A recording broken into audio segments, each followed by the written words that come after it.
Bonjour et bienvenue dans le bas de bureau. Aujourd'hui, on ouvre une boîte.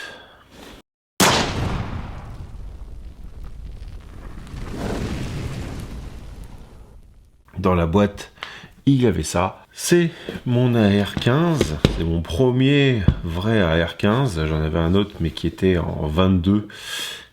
Voilà, là ça va être un AR15 vraiment à la norme 1000 spec. Mais qui ne va pas être en 556 ou 223. Il va être en 300 blackout. Le 300 blackout, j'ai déjà fait une première vidéo dessus. Je vous renvoie vers cette vidéo que je mets là-haut là.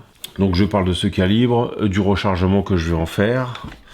Le calibre est en catégorie C, C8 pour être précis. C'est intéressant parce que le C8 on peut en avoir autant que l'on veut chez nous, il n'y a pas de quota. Donc c'est pas 1000 par arme à l'instant T chez nous, c'est comme le 22 et le 12. C'est pour les fusils de chasse. Petit aparté fait, on va parler de l'arme, on a la boîte, on va sortir un peu ce qu'il y a dans la boîte. Donc un AR15 AM15 de chez Anderson, une boîte en carton toute banale, et on retrouve dedans 2-3 bouts de papier, juste avec un petit bout de mousse très fin, autocollant, une boîte en carton. Et pour le prix, on a quand même des organes de visser, style M-Bus. Style, parce que ce n'en est pas, hein, ça doit être des répliques chinoises, en plastique, mais qui ont le mérite d'être là, j'ai envie de dire, parce que pour le prix, qui est de moins de 1000 €, on est à 900 € pour un AR complet en 300 blackout. Il y a la même chose qui existe en 223. On a un petit cadenas aussi. Bien sûr, notice, la manuelle et le banc d'épreuve. Le canon ferait 12 pouces 60. C'est un peu trop long pour moi. Moi, je vais m'arrêter à 10 pouces. On verra ça plus tard. Et un petit papier qui a été rajouté au dernier moment, j'ai l'impression. Mais qui a le mérite d'être très important, en fait, pour le rechargement. C'est le papier qui explique que l'empreinte gaz qu'il y a ici, voilà plus précisément, est réglable. Ça veut dire que en fonction des munitions que je mets, si je mets un silencieux ou quoi, s'il y a trop de gaz ou pas assez pour le réarmement, avec une petite clé Allen, je vais pouvoir modifier mon empreinte gaz et pouvoir trouver le meilleur compromis pour que toutes les munitions puissent fonctionner. Ce que je n'ai pas sur mon 308, mon AR10, et ça me pose problème pour le rechargement. Donc en munitions, j'ai celle-ci, les Winchester. Je vous en avais déjà présenté. Elles ont un embout au bout qui est prévu justement pour bien évaser et qui descend, qui est assez épais, donc qui descend très bas sur la balle. Et sinon, j'ai pris des Celibello qui s'appellent Tactical. Mais celles-là, pareil, elles ont aussi un bout. Et elles m'ont l'air d'être mieux finies que les Winchester. Par contre, on voit que l'ogive n'est pas la même. On a du 150 grains, et ici, on a du 110 grains. 110 grains, 150 grains. Donc, les Winchester sont plus lourdes, et on voit la différence sur le bout. On voit bien que ça descend plus bas sur la balle. On va avoir un champignonnage différent. Je vais essayer de faire peut-être du tir pour vous montrer tout ça. On essaiera ça. De livrer avec, nous avons aussi un chargeur métallique, aluminium, avec une plaquette élévatrice orange pour bien voir. Voilà. Il m'est arrivé en deux parties, hein, comme la réglementation française nous le demande. Alors, je l'ai eu entier, c'est juste la culasse qui avait été sortie en fait. Je l'ai pris à l'armurerie Maison. Moi je prononce plutôt Maison d'habitude, mais a priori ça se dit Maison. Le poids de départ est très important. Clairement, il est net, mais il est très important. La finition, parce que quand même à ce prix-là, on peut se demander si la finition est bien. bah, comparé à du IPSC, j'ai envie de dire que c'est vachement mieux. Tout est assez chouette. Alors il n'y a pas du tout d'ambidextre, tout est du côté gauche en fait. On a le verrouillage de quoi lâcher et donc le chargeur du côté droit. C'est très lourd, ouais, c'est très lourd. Mais c'est pas si mal que ça. Le truc que je vais virer assez rapidement, ça va être la crosse. On a une crosse standard. Pas du tout amorti, rien du tout. Vraiment le truc granuleux de base. Le look qui me plaît pas trop. On a quand même un quick detach ici pour mettre une sangle. Et aussi, petit plus assez appréciable, ici on voit qu'on a deux attaches sangles standards, c'est-à-dire qu'on peut mettre des petits crochets, comme j'ai sur mes Airsoft par exemple, à droite et à gauche. Suivant la sangle qu'on va avoir, ça va nous aider aussi à faire un transfert d'épaule par exemple. Et ici on a encore un autre passage pour la sangle, si on veut mettre une sangle plutôt souple, qui n'a pas de quick detach ou de crochet. Alors, quand on est habitué à la R10, c'est vraiment tout petit, le baladeur, la culasse. C'est vraiment tout petit. Bon, et le mien, il a été fabriqué aux USA en 2021. C'est marqué clairement sur tous les éléments, en fait. Je ne sais pas si vous allez voir, là. Mais que ce soit sur le upper, le lower, c'est bien marqué. Il a été fabriqué récemment, donc. La finition des pièces a l'air jolie. On voit qu'il a déjà tiré, c'est logique. Il a tiré au moins une ou deux cartouches au banc d'épreuve pour valider en fait le canon. Parlant du canon, j'ai cru voir que l'embase à l'intérieur ici, l'embase ici là, ou bien chambrée, ce sera en inox. Et le canon, c'est écrit ici, là, on a carrément sur le canon les explications, 300 blackout et tout, on risque pas de se tromper. 300 blackout avec un pas de rayure de 1,8, c'est-à-dire que on vient tourner une fois sur 8 pouces, et c'est du CR MO5, ou MOV, je connais pas, ça c'est la matière du canon. Donc il y a du chrome dedans, pas mal de chrome, j'ai l'impression, ça pourrait être pas mal. Pour regarder l'intérieur du canon par l'arrière, on voit qu'il y a des stries, oui, ça tourne quand même pas mal. Ça va nous permettre, le pas de rayure, de choisir le poids de la balle, en fait. Qu'est-ce qu'on va pouvoir tirer, et ainsi de suite, et comment, quelle vitesse, bref, pas mal de choses. On voit aussi le tuyau d'empreinte gaz, là, qui est en inox, qui a une tendance à rougir assez vite quand on vide un ou deux chargeurs un peu rapidement.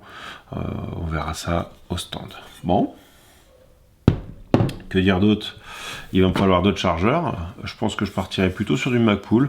Magpul a des chargeurs polymères, plastique, avec fenêtre, qui permet de voir un peu ce qui reste. C'est ce que j'ai pris pour mon AR10. Celui-là est déjà marqué, parce que c'est du métal, ça marque assez vite. La peinture, elle tient pas super bien. Bon, je préfère... N'oubliez pas le prix, les gars. On est sur 900 balles hein, pour une arme complète.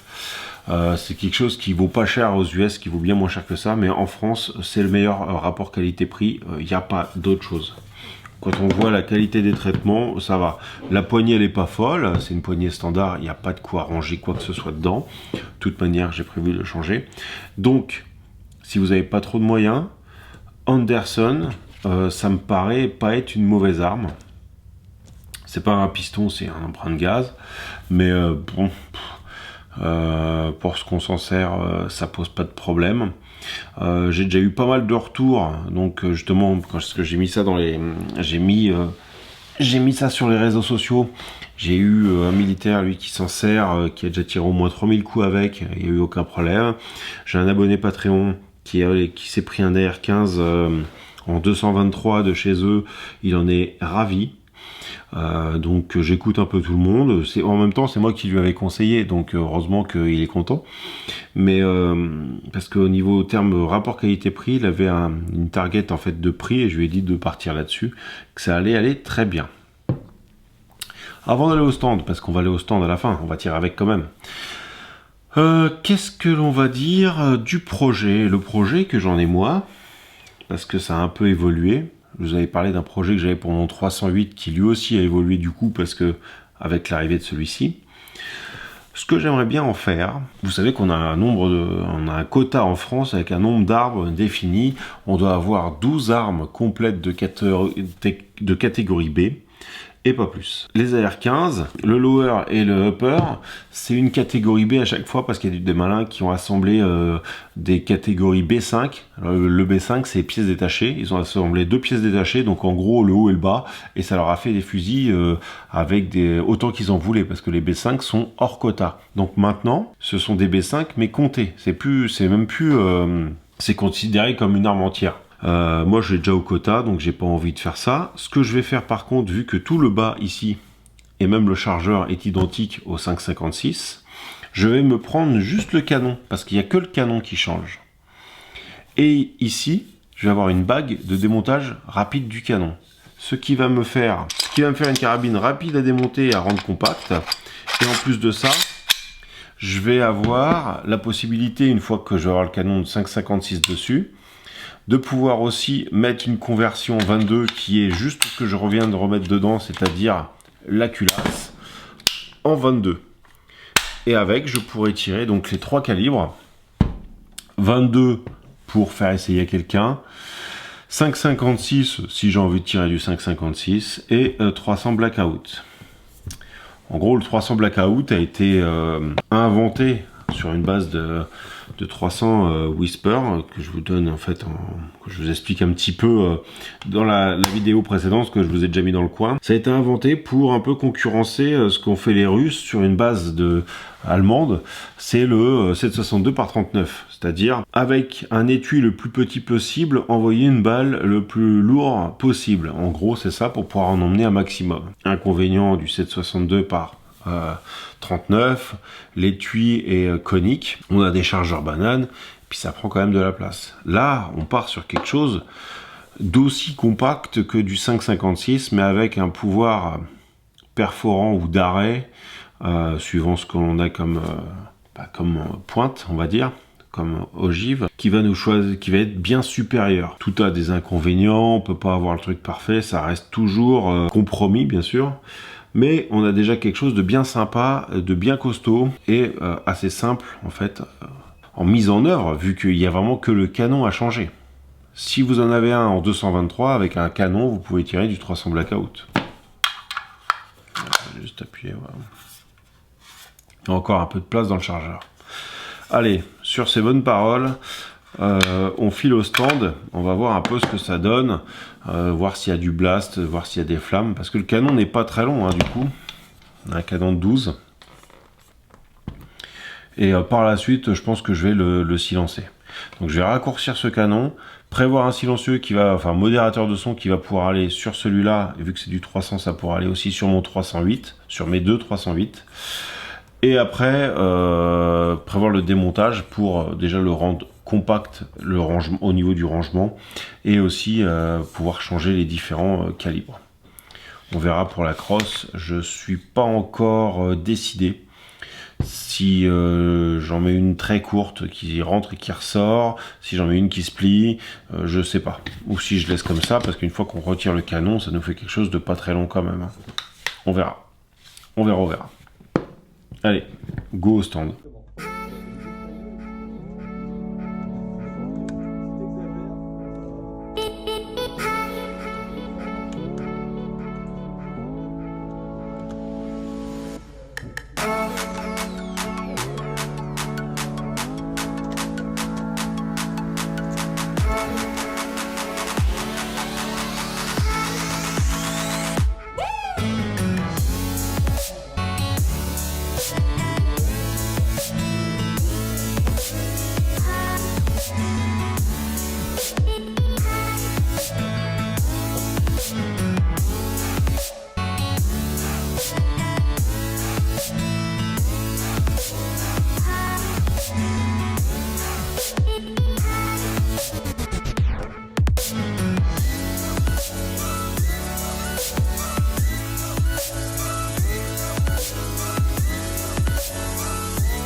Mais là, j'ai tiré les 10 que j'ai tirés de la FMJ basique. Là, pas montré. Mais sinon, on va pas la mettre. On est en train de revenir dans le. Oui, tout possible.